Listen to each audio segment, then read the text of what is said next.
The greatest military innovator in American history never commanded a legion. He never controlled a city. He never had the luxury of supply lines, artillery parks, or a standing army that answered to his orders. What he had was something far rarer and far more dangerous: the complete freedom to fail, because failure was already assumed. This is the story of how one man, Francis Marion, the Swamp Fox, created a style of asymmetrical warfare that was so effective, so bewildering to conventional British commanders, that it ultimately changed how the entire world thought about warfare itself. But here's what history got wrong about Marion. He didn't invent his tactics because he was a brilliant strategist. He invented them because he was trapped.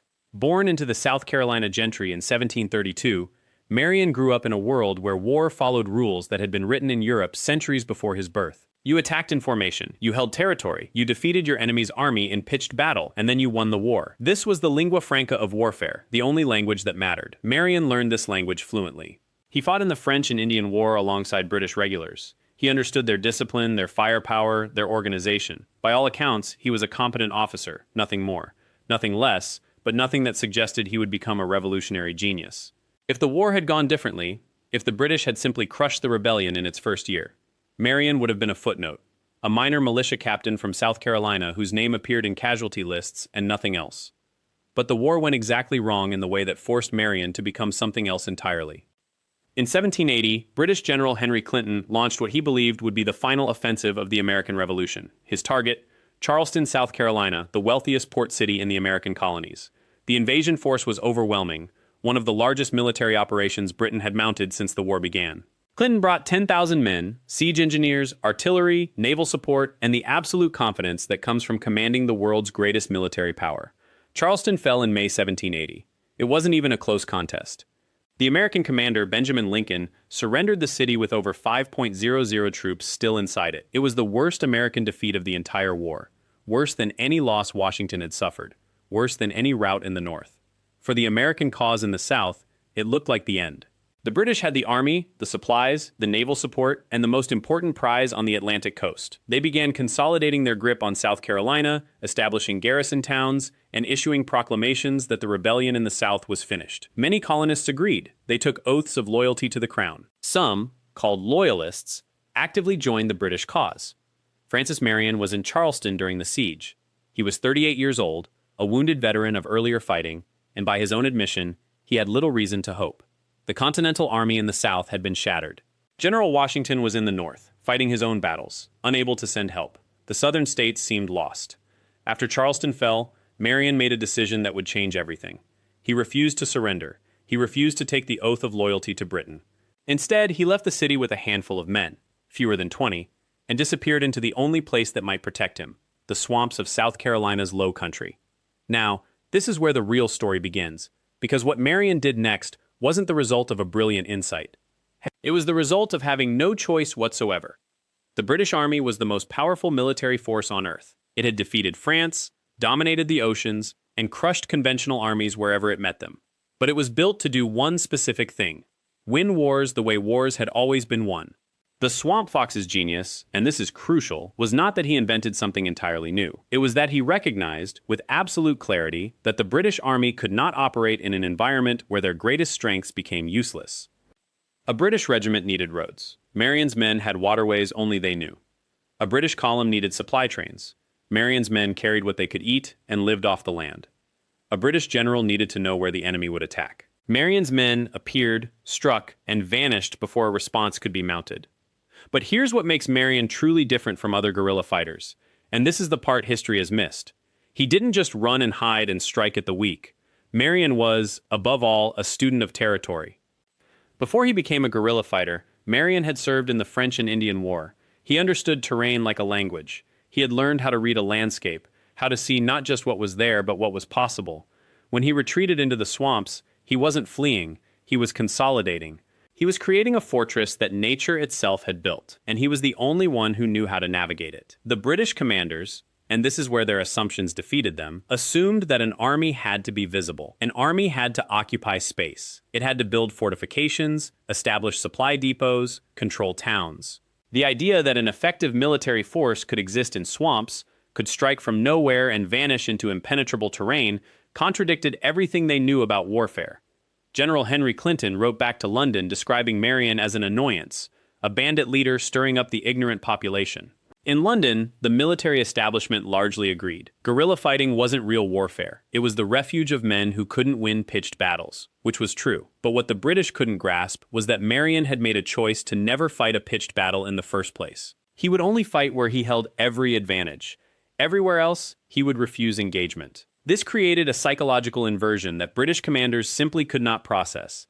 They had more men, they had better equipment, they could win any open fight. But they couldn't find the enemy to fight, and that inability to engage, that constant elusiveness, began to undermine their entire strategy. Within months of the fall of Charleston, Marion had built a network of militia bands that numbered in the hundreds. He didn't command them the way a general commands an army. Instead, he coordinated with them, suggested targets, provided intelligence, and crucially, he taught them the same principle. Never fight unless you will win. Move through the swamps when the British move through the open. Strike at their supply lines, rescue prisoners, encourage rebellion, but do not stand and fight. The result was something that had never existed in American warfare before. An entire region that was neither securely under British control nor openly conquered by American forces. It was contested, it was unpredictable, it was exactly the kind of environment that asymmetrical warfare thrives in, and the British Army, designed for formal warfare, professional against professional, army against army, had no doctrine for fighting it.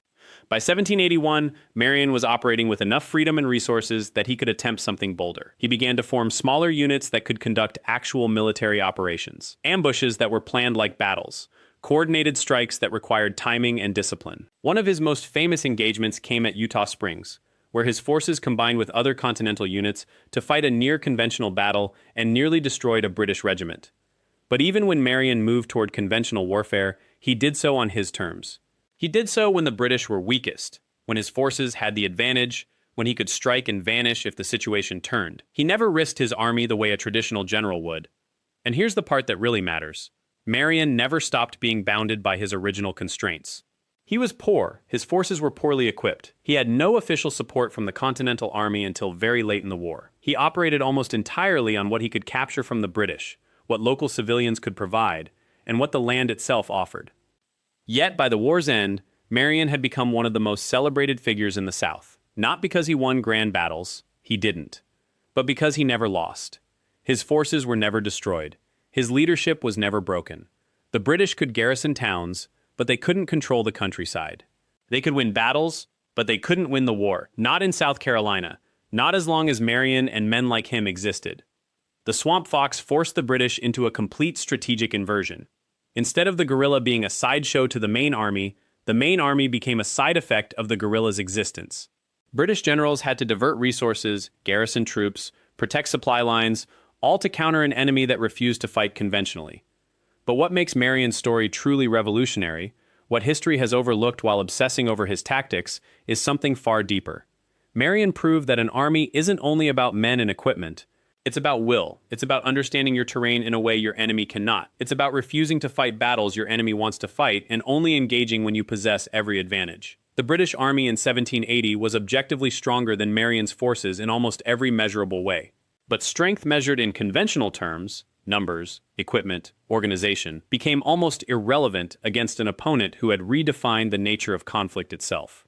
This principle wouldn't really be understood by military theorists until a century later, when guerrilla warfare and asymmetrical conflict became recognized as viable forms of warfare. But Marion was practicing it in the 1780s not because he had read theory or studied philosophy, but because it was the only option available to him, and he was intelligent enough to recognize it as an advantage rather than a limitation.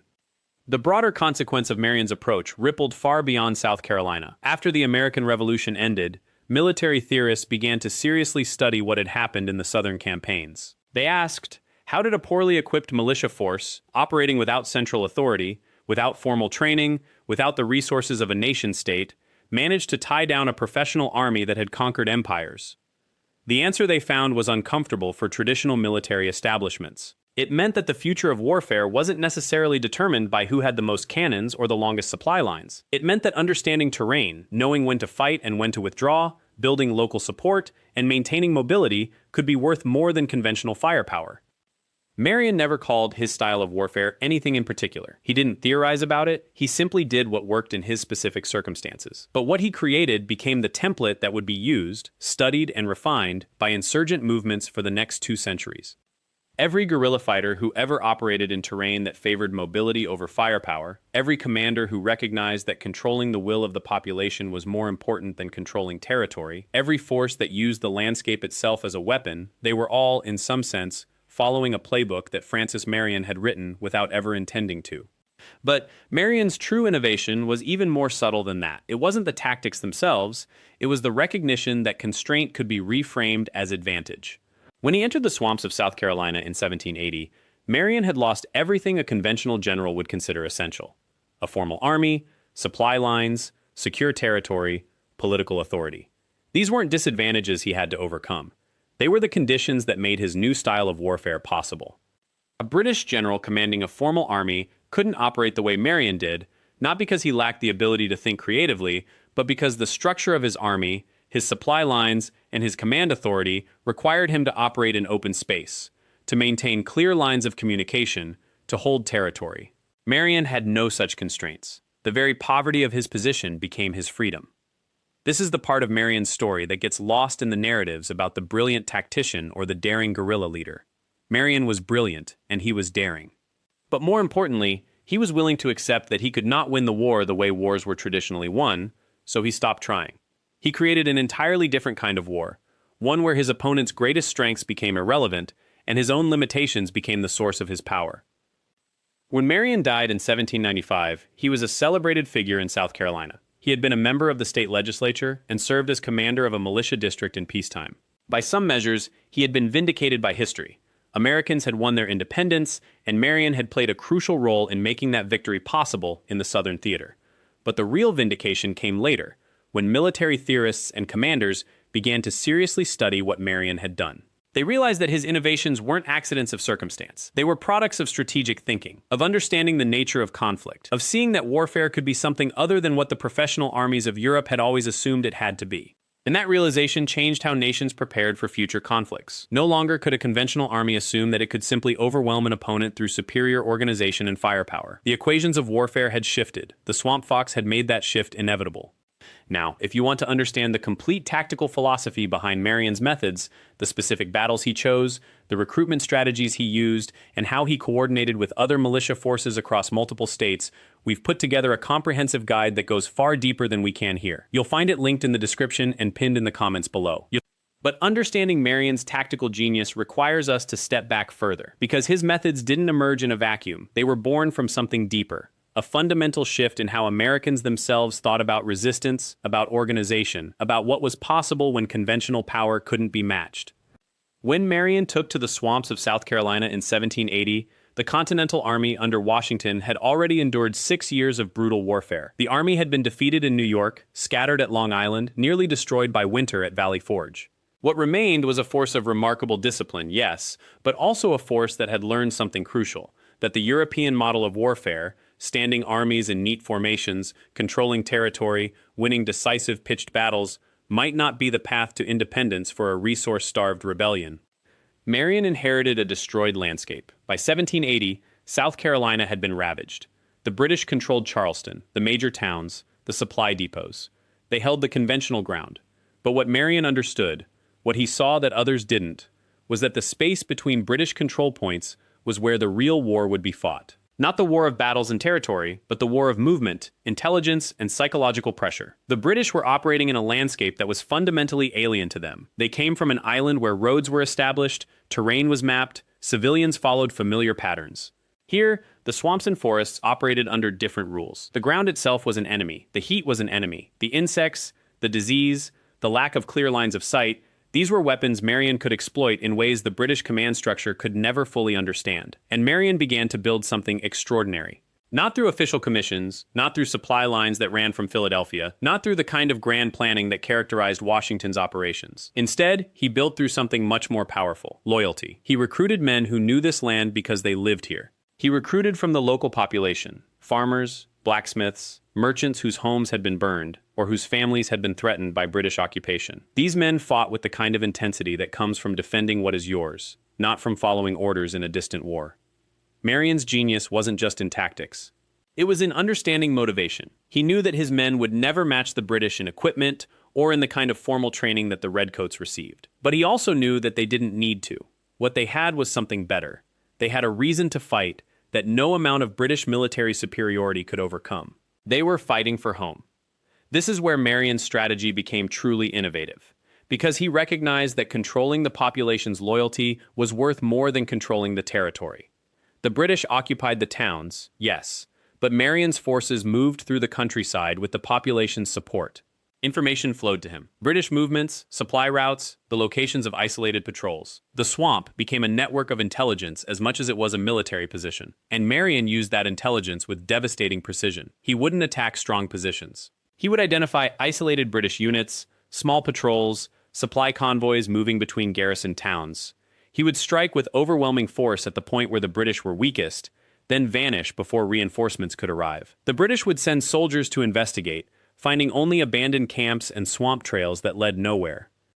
What made this strategy so effective was that it was almost impossible to counter using conventional military logic. The British general commanding South Carolina, first Sir Henry Clinton, then Lord Cornwallis, were experienced commanders. They had won battles, but they found themselves chasing an enemy who refused to fight in the way armies were supposed to fight. Marion would concentrate his force, strike a blow, and then scatter into the swamps. The British would pursue, but the terrain itself was hostile. Swamps don't allow for the kinds of maneuvers that cavalry and artillery excel at. Marching columns that worked perfectly on European roads became vulnerable in water and dense vegetation. Cornwallis eventually made a decision that revealed how deeply Marion had gotten inside British strategic thinking. He ordered British forces to concentrate in the major towns and to abandon the attempt to control the countryside. In other words, Marion had forced one of Britain's most experienced commanders to cede territory and give up on the goal of pacifying South Carolina through military occupation. The British still held Charleston and Savannah, but they could no longer claim to control the colony. This wasn't a decisive victory in the traditional sense. No single battle won the war in South Carolina. But Marion's strategy changed the equation of occupation. It made controlling the territory too costly.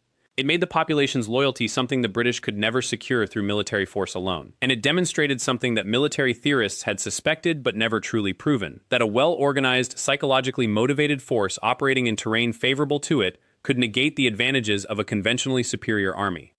Other American commanders began to pay attention. Nathaniel Greene, who took command of the Southern Theater after Marion had already been operating there for months, recognized what Marion had accomplished and actually adjusted his own strategy to work in concert with Marion's methods. Rather than trying to defeat Cornwallis in a conventional engagement, Greene would engage, retreat, engage again, forcing Cornwallis to chase him through difficult terrain. Meanwhile, Marion would strike from the sides and rear. The two commanders never coordinated through formal military channels in the way Washington's army typically operated. Instead, they understood each other's strategy and used it to create a wider web of pressure that the British couldn't escape. The Swamp Fox had created something that transcended his individual tactical victories. He had created a model. He had demonstrated that irregular warfare, when properly understood and executed, could be as effective as conventional military operations. That local knowledge was a form of military advantage. That controlling the loyalty of the population was sometimes more important than controlling the territory. That an enemy's strengths could be turned into vulnerabilities when you fought on ground of your own choosing. And when the Revolutionary War ended, when independence had been won, military leaders from Europe began to study what had happened in the American colonies. They read accounts of Marion's campaigns.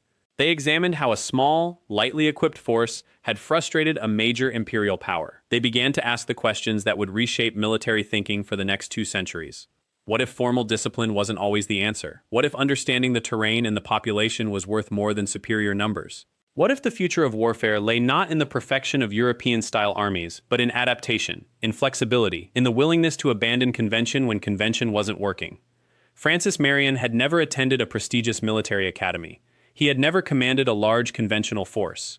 He had no formal training in the strategic theories that dominated European warfare. What he had was something that couldn't be taught in an academy: the ability to see possibilities where others saw only obstacles, to understand that rules could be broken if the breaking of those rules served a larger purpose, to recognize that the soldiers under his command fought with a motivation that transcended orders and discipline. They fought because they understood what they were fighting for. This is the deeper legacy of the Swamp Fox. Not just the battles he won or the soldiers he killed, But the fact that he changed how warfare itself was understood. He proved that the equations could be rewritten. That experience and adaptation could matter more than formal training. That commitment to a cause could be stronger than obedience to a chain of command. But Marion's revolution wasn't confined to the swamps of South Carolina. The methods he pioneered, the principles that governed his campaigns, would echo through American military doctrine for generations. And that echo would grow louder in the conflicts that followed, shaped by commanders who had studied his legacy, whether they realized it or not. Consider what happened after the revolution ended. The nation had survived. It had won its independence. But it carried with it a wound that would fester for nearly a century. The question of whether the federal government could truly command the loyalty of disparate states and regions. Marion had proven that irregular forces, men without formal uniforms, without regular pay, without the machinery of a traditional army, could achieve military objectives. He had shown that geography itself could be weaponized. That local knowledge was a form of power that no British officer's commission could countermand. When the Civil War came nearly 100 years later, American commanders on both sides understood something that European military theorists were only beginning to grasp. Irregular warfare was not a failure of conventional tactics.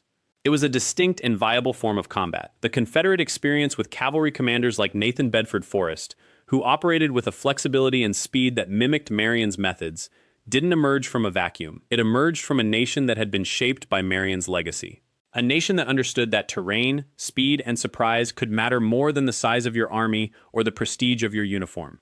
The Union commanders who eventually contained and defeated those Confederate cavalry tactics, men like Philip Sheridan and George Armstrong Custer, they too were operating within a framework that Marion had established. They understood that to defeat an irregular force, you couldn't simply apply the rules of European warfare. You had to think differently. You had to become, in some sense, irregular yourself. And this principle would carry forward into the 20th century. When American soldiers faced insurgencies in the Philippines in the years after 1898, they were grappling with problems that Marion would have recognized immediately. How do you fight an enemy that knows the terrain better than you do? How do you maintain morale and cohesion when your supply lines are stretched thin? How do you win the loyalty of a population that is suspicious of foreign uniforms?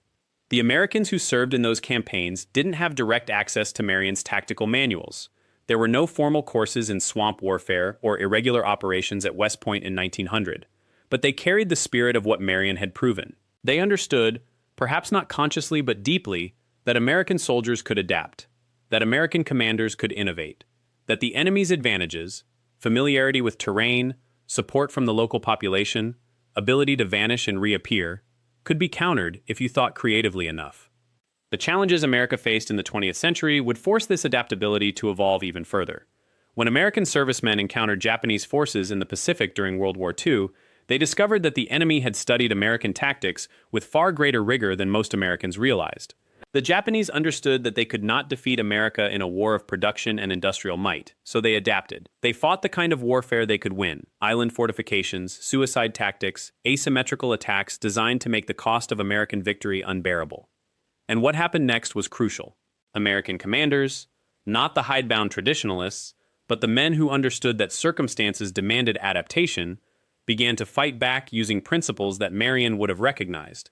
They learned to fight the war the Japanese were fighting, not the war they preferred to fight.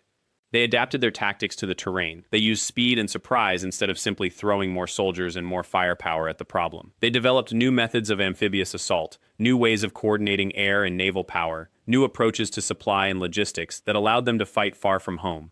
But there's something deeper here that we often miss when we study military history. Marion didn't just change tactics. He changed the psychology of warfare. He proved something that Americans needed to understand about themselves: that creativity and adaptability were not signs of weakness or a lack of discipline. They were strengths. They were American strengths. This matters because it speaks to something fundamental about the way Americans have always approached warfare. We are a nation of people who came here because the established order elsewhere didn't suit us. We are a nation that was born from an act of rebellion against systems that seemed immovable. And when Marion proved that you could fight an empire using nothing but intelligence, terrain, and the commitment of ordinary men, he was speaking to something very American in the national character. The soldiers who served under Marion, men with names that history barely remembers, they understood that they were part of something larger than themselves. They weren't fighting for a general's reputation. They weren't advancing someone's political ambitions. They were fighting because they understood that the principles at stake were worth the cost, that the lives they were risking meant something, that their sacrifices would echo forward through time. And that understanding, that belief that the individual soldier matters, that his sacrifice is seen and remembered, that the cause he's fighting for has dignity, that became embedded in the American military tradition. It's why American soldiers have always had, on average, higher morale than soldiers of nations with longer military traditions and more formalized command structures. It's why American units, even when facing superior numbers or worse circumstances, often find ways to continue fighting effectively. There's a connection between the soldier and the cause that Marion understood and cultivated. Marion's swamp campaigns are studies in this principle in action. Every decision he made, to divide his force into smaller units that could operate with more autonomy, to reward loyalty with promotion rather than punishment, to explain his strategy to his soldiers rather than simply ordering them forward, these weren't brilliant innovations born from study of European military theory. They were born from an understanding that men fight differently when they understand why they're fighting. The British commanders who faced Marion never really grasped this. They operated within a tradition where soldiers were expected to follow orders without question, where discipline was maintained through fear and the application of martial law, where the soldier was a cog in a machine, replaceable and subordinate. That system had worked for the British for generations. It had conquered empires, but it had one critical weakness. It could not adapt faster than an enemy that fought differently. Marion's forces, by contrast, were fluid. They were responsive. When a soldier had an idea about how to scout more effectively, he could propose it. When the situation changed, Marion could change his plan within hours. When a unit needed to split up and operate independently, the men in that unit understood the larger strategy well enough to act without constant supervision. This adaptability, this responsiveness, became an American advantage, and it showed up in the most unexpected places. When American forces found themselves fighting in Korea in the 1950s, facing an enemy that had numerical superiority and terrain advantage, it was this same principle that saved them. American small unit leaders, sergeants and junior officers, had the authority to make decisions. They could adapt their tactics, they could respond to changing conditions without waiting for orders from headquarters, and that flexibility, born ultimately from Marion's revolution in how to think about command and control, made the difference between units that could maintain cohesion and units that broke under pressure. The Medal of Honor citations from Korea tell this story again and again. Soldiers who held positions they were supposed to surrender. Medics who moved forward instead of retreating. Squad leaders who made decisions that saved their unit. None of them were following a textbook. All of them were doing exactly what Marion's soldiers understood. They were adapting to circumstances, using intelligence and courage to accomplish the mission. Marion's legacy isn't contained in a single war or a single tactic. It's woven into the very fabric of how American soldiers understand their role and their responsibility. It's in the way American military culture emphasizes individual initiative even within a hierarchical structure. It's in the way American commanders are trained to give orders that explain the why as well as the what. It's in the way American soldiers, even the youngest and lowest ranking, are expected to think for themselves and adapt when conditions change. This doesn't mean American soldiers are always better than soldiers of other nations. It doesn't mean our tactics are always superior. But it does mean that when American soldiers are forced to adapt, when the enemy denies them their preferred methods of fighting, they have something built into their training and their culture that allows them to change course and continue fighting effectively. Marion understood something that many of his contemporaries did not. He understood that the greatest strength of a military force is not its size or its equipment. It's the quality of the thinking that drives it. It's the clarity with which its soldiers understand their purpose. It's the trust between commander and commanded. It's the willingness to abandon what isn't working and try something new. These were the men who carried that understanding forward. Not the regulars of Washington's Continental Army, though they deserved honor too. These were the men who had no choice but to be resourceful. They had no supply lines. They had no reinforcements. They had only Marion, his vision, and the land they knew better than any British officer ever could. What emerged from those years of fighting in the Low Country was a new understanding of what American soldiers were capable of, not in open battles where European discipline and formations ruled, but in the spaces between, in the raids, the ambushes, the careful, calculated strikes that weakened the enemy's grip without ever giving him the pitched battle he wanted. The British commander in Charleston, Lord Rawdon, would later write that Marion was the most troublesome man in America. That wasn't a compliment, but it was the highest acknowledgement possible. Marion had made the occupation of the Carolinas not just costly, but uncertain. He had introduced a kind of warfare that the British Army, for all its professional skill, had never truly trained its officers to counter. And this is where the story connects to you, to how American military doctrine evolved, to why American soldiers even today are trained to think, to adapt, to survive in circumstances that their leaders never anticipated. The concept of the commander's intent in modern American military doctrine traces back to exactly this period. The idea is simple but revolutionary. You don't give your soldiers step-by-step instructions and expect them to follow a predetermined plan. You give them the objective, you make clear what you're trying to achieve, and then you trust them to figure out how to get it done based on what they encounter. That wasn't how most 18th century armies fought. That's actually what made Marion revolutionary. He gave his men an objective: disrupt British supply lines, protect the civilian population, keep the British from consolidating control, and then he trusted them to figure out how to accomplish it with the resources they had. When you empower soldiers in that way, when you treat them as thinking individuals rather than extensions of a predetermined plan, they become something more dangerous to an enemy than any rigid formation ever could be. They become adaptive. They become creative. They become willing to take calculated risks because they understand the larger purpose. The Swamp Fox never fought a large-scale pitched battle. He never commanded an army of thousands in a grand engagement. But the principles he embedded in the way his men thought, the way they fought, the way they trusted their own judgment, those principles became foundational to how the young American military would evolve. After the war ended, Marion was given command of Fort Sumter. He served in the South Carolina legislature. He died in 1795, respected but not celebrated the way other Revolutionary War heroes were celebrated. History had already begun to dim his story. But the men who had fought under him never forgot. And the officers who had studied his tactics, who had seen what was possible when you trusted your soldiers and adapted to the enemy rather than forcing the enemy to fight on your terms, they carried those lessons forward.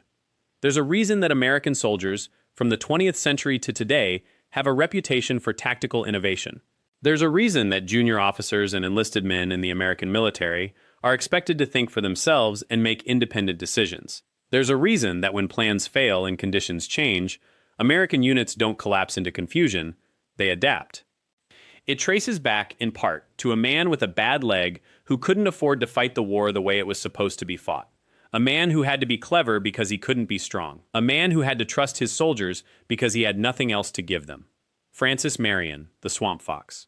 He never commanded more than a few hundred men at a time. He never won a decisive engagement that changed the course of the war. The Revolutionary War was decided elsewhere, by larger armies and grander strategies. But he proved something that mattered far more than any single battle. He proved that an American soldier, given trust and purpose, could figure out how to fight effectively in circumstances that would break a soldier trained only in conventional tactics. He proved that innovation could be as effective as tradition. He proved that the mind of a commander was more valuable than the size of his army.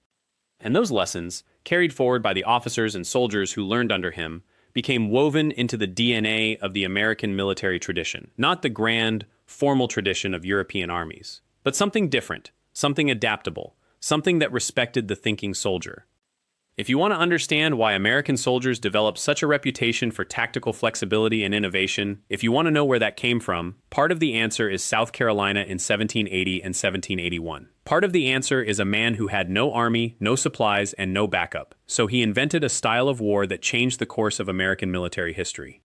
For a deeper exploration of Marion's tactics, his strategic thinking, and the full scope of the Southern campaign, including the figures and battles that shaped the Revolutionary War in ways most history books overlook, I've put together a comprehensive guide that goes far beyond what we can cover here. You'll find it in the description and in the pinned comment if you want to study this piece of American history at a level that does it real justice.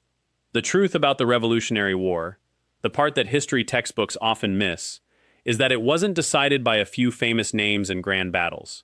It was decided by hundreds of stories like this one. Stories of men who had to be clever because they had nothing else. Stories of commanders who trusted their soldiers enough to let them think. Stories of ordinary Americans who did extraordinary things because the moment demanded it and they were equal to that demand. These are the stories that shaped your country. Not the ones that made it into the textbooks, but the ones that made the textbooks possible. And if you're someone who understands the real weight of sacrifice, someone who knows that freedom has a price paid in full by people whose names often fade, then you know why these stories matter. They matter because they teach us who we are, they teach us what we're capable of when the moment demands it. If you want to go much deeper into Marion's story and understand the complete military and political context of the Southern campaign, the guide I mentioned is available in the description and in the pinned comment. It covers not just Marion, but the entire network of overlooked commanders, lesser-known battles, and tactical innovations that changed the course of American warfare. It's a paid resource, But if you're serious about understanding this history, the way it deserves to be understood, it's worth every penny. Thank you for spending this time with us, learning the story of a man who refused to be forgotten. If you found this meaningful, please like this video, subscribe to Unbroken Regiment, and hit the notification bell so you never miss when we uncover the next hero that history left behind. These stories deserve to be told. These men deserve to be remembered. And you deserve to know who they really were. End of script.